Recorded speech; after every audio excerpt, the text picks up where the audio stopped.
Wisconsin. You're watching Tape with Rabbi Doug. We're gonna see Rabbi Doug. We're gonna see Rabbi Doug.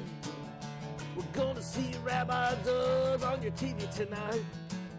But Daddy, I want to watch Monday Night Football. Forget about Monday Night Football. There's no other thing we're going to watch on Monday but Rabbi Doug. Yeah, Rabbi Doug on TV tonight.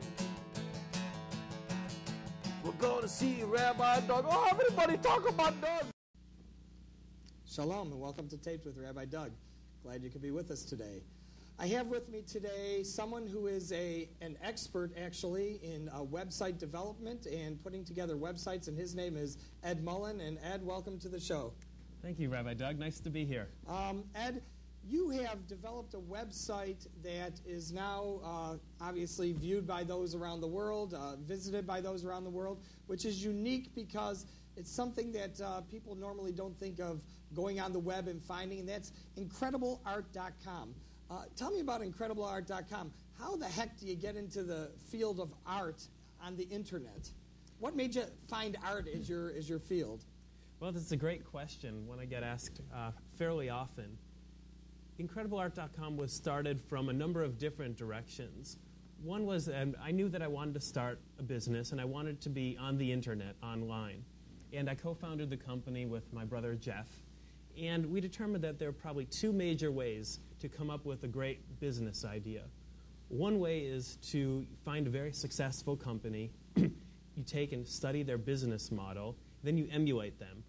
A second major way is you look for a problem, look for a demand that's not being satiated, and you find a way to satiate that demand. And we saw the art market as a really great opportunity to do just that. I mean, if you think about it right now, there really is no one place to go to for people that are looking to purchase art. Mm-hmm. And IncredibleArt.com was here to solve that problem. We're looking to target people that are looking to decorate their corporate offices, decorate hotels, the hospitality industry, interior designers, as well as consumers that just aren't happy with the selection that's presented to them. It's a unique thought. I never would have thought of doing something like that. You know, while you're saying that, I'm like, well, what business is there on the web that doesn't have a website? What business is there that doesn't have a website yet that could be a business on the web? BottledWater.com. I should do it. We'll sell bottled water. You know, just kidding, obviously. But, you know, you think of things. I understand what you're saying. So we're here today to find out a little bit. I had on here a young woman, Jory Rosner, who developed a site called Zipple.com, which is a Jewish website that she did, you know, as sort of a hobby and has turned into a gigantic Jewish website on the web. What do you think is a way that someone who wants to start out a company on the web and wants to make a business on the web, what way could they come about and say, you know, what's my first step? You know, I can probably go to one of those free website creation things and create myself a website and try and register on some of those free search engines, but who the heck's going to search for me? What do you do at the beginning? What's the first step to building a website from scratch? Wow, that's quite a question. There's several ways. Starting any business is definitely something not to be taken lightly. Starting something on the internet is very, very exciting. I mean, it's by far one of the most exciting things I think I've ever done. What's nice about the web is it equalizes the playing field. That someone, such as an individual, can come and set up a web presence, whether they're using a free service provider or maybe to get some money together and use a professional hosting provider. That if through their website, that's their storefront. People from all over the world will have the ability to see that site, and pretty much you're on a level playing field with the large sort of 800-pound gorillas out there. Mm-hmm. So there's a lot of opportunity to really create something fantastic, and then getting yourself known, that's definitely a challenge. So who do you go to, what do you go to when you want to get started and do all this? For example, if you're starting, let's say it's not a personal website that you're doing, you're starting a business, you probably want to take credit cards. How do you find like those servers that are safe to take credit cards over the internet? Or how, you know, where do you find the people to do these things? Do you look for them on the internet too? Or do you talk to people and say, do you know someone who does these things? Or do you wait for one of those junk emails that says, do this, by writing us and sending us a check for something else. Where do you go? Where do you go? Wow, where to begin?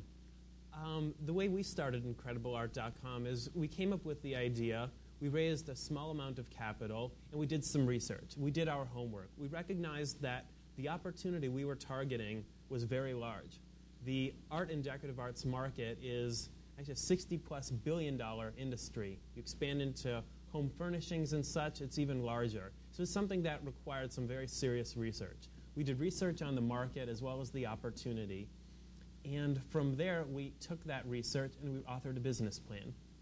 With the business plan, we were able to meet with some very extraordinary individuals and we raised a funding round. We raised a decent amount of capital to really take and develop the website, build our management team, and really launch our presence on the internet. But there's definitely a lot of steps, as you said, to actually get the website up.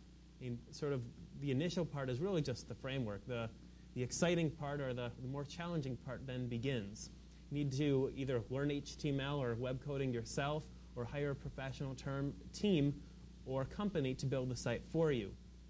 Dealing with the credit card payments, we worked out a relationship with a company called which allows you to, and a company called which allows you to verify the credit cards, as well as to make sure that the transactions do indeed take place between the ultimate purchaser as well as the credit card companies such as the MasterCard, Visa, Discover, and American Expresses of the world. Mm-hmm.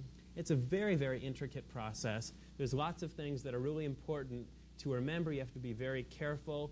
From a consumer or customer standpoint, lots of people do indeed have concerns about the security of the website, the security of their credit cards, and IncredibleArt.com has spent an enormous amount of energy and effort to really make sure that we take care of that problem and that issue that is really on the tip of most people's tongues these days. Really? So people who would want to go ahead and start a business-like website would actually be spending time searching for companies that specialize in setting up business through people's websites and shop for them, for the right one for them, to make sure that things are secure and safe as far as building it up goes. No, that's absolutely true. I think it's making sure that the consumer or the ultimate customer has confidence in the product, confidence in the website and company is very important, which is why sometimes partnering with established companies or using these other types of tools, you can really foster that type of credibility, as well as leverage off of other brands. Tell me about web hosting. Web hosting is a word that people hear all the time. Do your web hosting. You open up the back of a magazine, like a computer magazine or a mechanics magazine. You open up the back and it says, web hosting with us, $9.95 a month. Web hosting with us, $13.95 a month. Web hosting with us, $15.95 a month. There's this much web space with us. What is web hosting all about? If you people want to see our website for the show, look at TVRabbi.com. You'll find our website. What is web hosting all about, and how do you choose who's to be your web host that your site is actually on, even though you don't ever see their name, because your false name of IncredibleArt.com, which is the name of what your website is really covering their name that's hosting you. How do you find and choose the right one for that? That's interesting. Over the past, I'd say, several months, in particular, the past year or two, there really has been a tremendous proliferation of web hosting companies offering free home pages, free websites, free design, free everything, and you have to be careful. There is only so much what they call bandwidth out there, which allows traffic to come into a website. The best way to think of it as a pipe. And if a web hosting company, for example, they have a great facility with all kinds of wonderful computers and T1 lines and OC3 lines and all this great bandwidth and this great infrastructure, it will be fantastic if you have just one website up there. 2 sites work well, 3, 4, 5. Eventually, though, that pipe can only hold so much data. So you really do have to be careful which provider you work with. I mean, some of them, they offer the free service. Some of them, they offer $9.95, $19.95 to of course, what we ultimately pay for a commercial website into the thousands of dollars to really make sure that you have the integrity, you have the bandwidth, and that your customers ultimately have a pleasing experience. just recently, not too long ago in the news, and I don't want to say any brand names or company names, we're not here to advertise or anything, but there was a very famous, two very famous websites, which are probably two of the most popular websites in the country, that were attacked. And they both had the same web host, and somebody got in through this web host, which is, for those who are in the stock market, know it to be a very big company, and they actually attacked these websites and loaded them with so much traffic, as you just mentioned, so much traffic that it's, for all practical purposes, shut those websites down because nobody could get into them. What would the odds of someone be getting into a website like yours, which has that wide bandwidth to accept so much? And what would happen if something like that happened? What would be your first move as a company president of a e-company to do in a case like that? Just out of curiosity. Well, I would, of course, love to say IncredibleArt.com is impervious to something like that.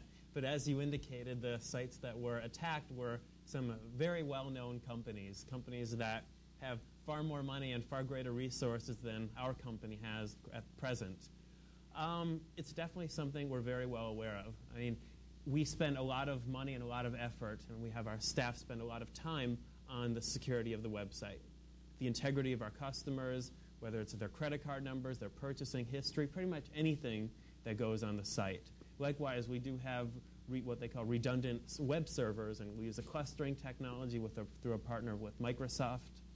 And it's definitely a challenge. We try to be very wary of that with what they call load balancing to make sure that we don't get too much traffic and make sure the site is indeed secure to prevent that from happening.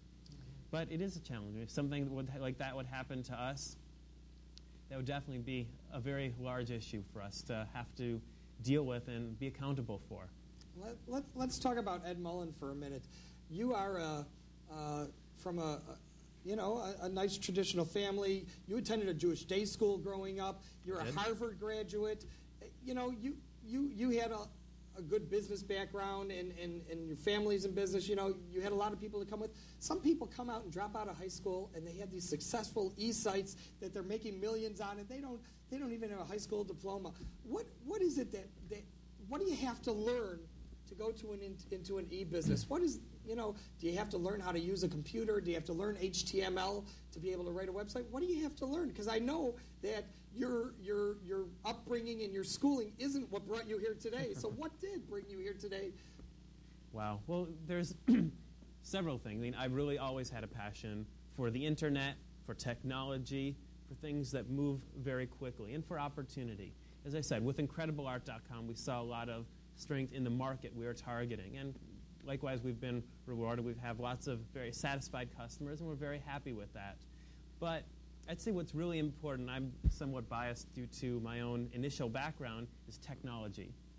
I cannot emphasize enough that it's important to understand technology. Getting a website up these days, sure, there are lots of providers. There's lots of people learning HTML and active server pages and all these other wonderful technologies used to build websites. But technology is changing so quickly. Finding talented people, is very, very difficult. I mean, to have some big, fancy, highfalutin education isn't really quite as necessary for this type of business. I mean, anyone can start a web company. As I was saying earlier, one of the great things about the internet is it's very much a level playing field that anyone can get on board. My advice to anyone is learn as much as you can about technology, about web development, and sure, while it is very relatively, quote-unquote, easy to get something up there, there is still no substitute for research. Mm-hmm. Research, paying attention to the market demands, and there is no substitute for it. But anyone can start a website. Mm-hmm. Do you yourself, high school, college, graduate school, and all these things, what do you think was probably the most helpful courses that you took throughout your school years to really focus in on your field right now? If I had to think back to that, I would not say it was only one course.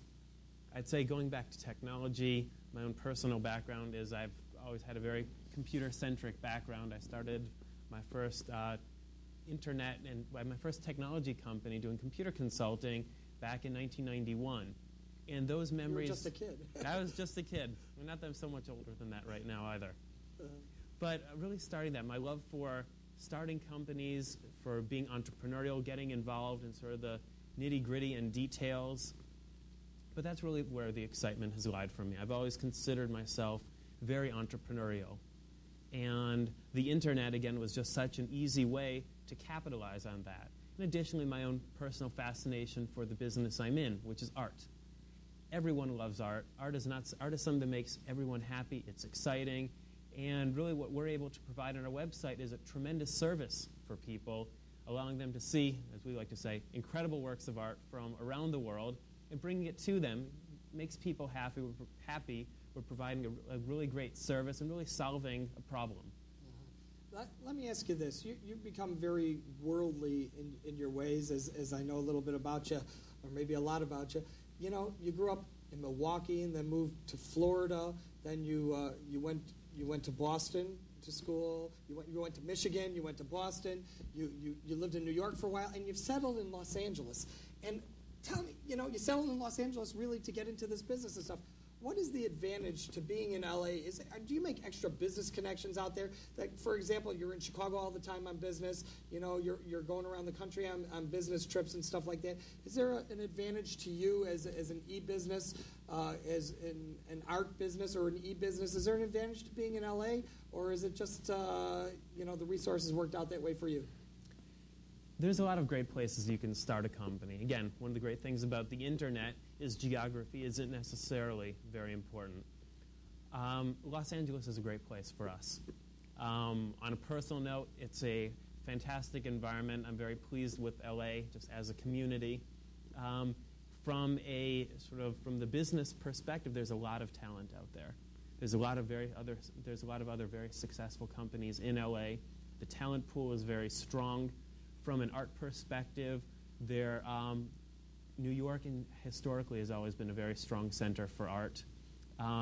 It still is and will always be a very strong center. Los Angeles, though, is really shifting to be a true mecca for really, as we like to say, incredible artists. So it really has turned out to be a very, very good place for us. There's a lot of excitement, a lot of things happening. It's a really fun place for us as well as our employees. But that's not to say there's anything wrong with Chicago either. I do spend a fair amount of time in Chicago. Some of the individuals involved with the company, as well as some investors, a couple of our investors, in fact, live in Chicago. But Chicago really is a great community as well. If you were an art major, I would have said, you went into the right business. If you ask me about different kinds of art, and I'm going to really quiz you now. You're really in trouble now. If you ask me about different kinds of art, I know so little. I took a couple of art courses in college. I did a little bit, but it's way, way back in college, not here. What the heck did you do to learn about art? You obviously can't get into a business and just do it. How did you learn about art? What did you do to learn about different types of art? Part of the concept behind IncredibleArt.com is not purely sell, buy. We don't think, yes, of course, that we are a commerce website, but really the emphasis that we're trying to place is on community features and, exactly as you just mentioned, art education and art history. On the website right now, we have information on all the artists that we provide. There's historical content and really the ability for people to learn about art and educate themselves. And as I mentioned earlier, what the website is about is solving a problem. People right now, not only have they historically not known where to go to find works of art, and we have anything from, say, really incredible original works of art that might cost maybe a few $100s or a few $1,000s, down to some really terrific prints that might be as inexpensive, say, $25. And we have some really great prices on the website, but there really is no place for people to learn about art.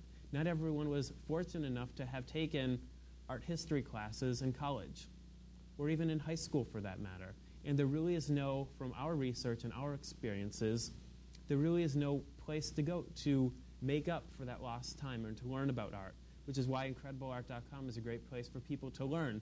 So for people such as you, Rabbi Doug, or people such as myself, or anyone looking to learn about art, looking to possibly gain a little more more culture or a little more well-roundedness, they have the ability to go to the website to do that, as well as participate in the community features of the site. We have a really great emphasis on, we have live chat sessions, discussion groups to really foster a community, to really help people educate themselves. So, for example, if I wanted to look up the name of an artist and find a little history about him, or I wanted to see who wrote, who painted the Mona Lisa or something like that, questions like that, these are things that I can find without having to buy anything, just going as for the educational value to. Exactly. We have a lot of free tools on the website. All of this research is completely free. Spending time learning about art is completely free. We have a great service called Ask a Decorator. We found a lot of people, not only they're not sure what type of art to buy, but they're not sure what type of look they're trying to create. Or they might have a certain type of decor they want to. For example, like an Art Deco type of look, or they want modern, or they want something more antique cottage. And people have the ability to log onto the site and use our Ask a Decorator feature, which they can send an email and interact directly with the incredible decorator that will recommend specific pieces for them and put them in what we call a private gallery. So you can go to the website, you can learn, you can ask the decorator for free decorating advice, who can then direct you specifically to works. You can do custom framing, select the mat and frame combination to see what something's going to look like before you make the purchase. Utilize a service we have called ArtMD, which allows you to go through and navigate through a series of very pointed and specific questions and will help you identify the exact type of art you're looking for. Really, that's so interesting because, as I said, I know nothing about art, so something like that would certainly be very advantageous to me if I was just trying to figure out what category something came under, something I saw in an art gallery.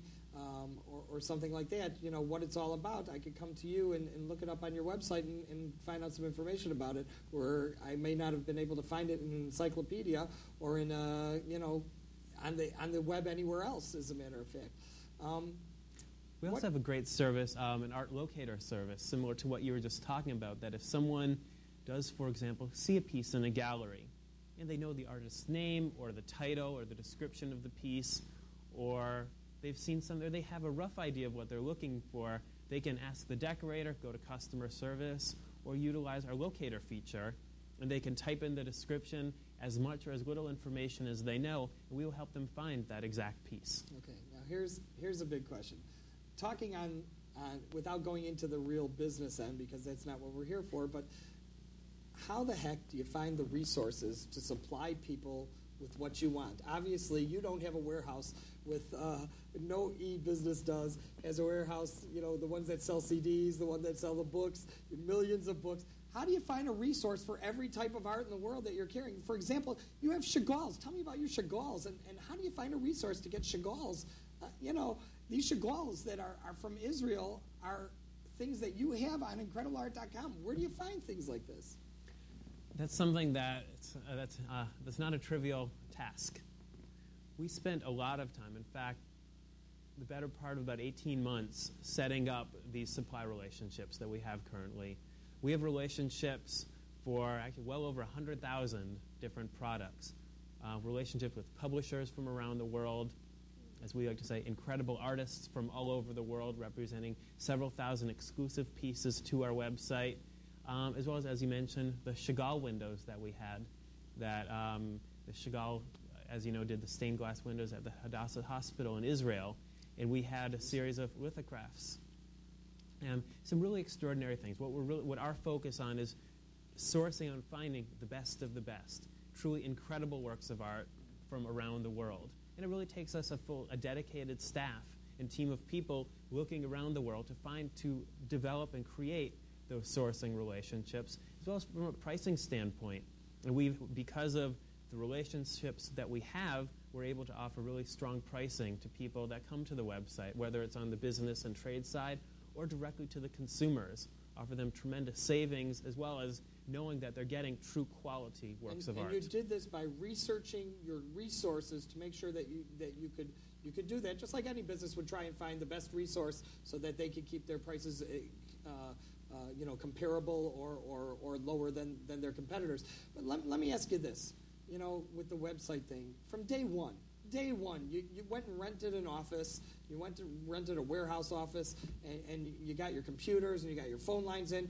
And how long did it take for you to get the website up until you finally got to, go to IncredibleArt.com and find us? How long did it take from that day one in the office, all the research, all the work you put into it, and all those things until there was finally, something on the internet to see?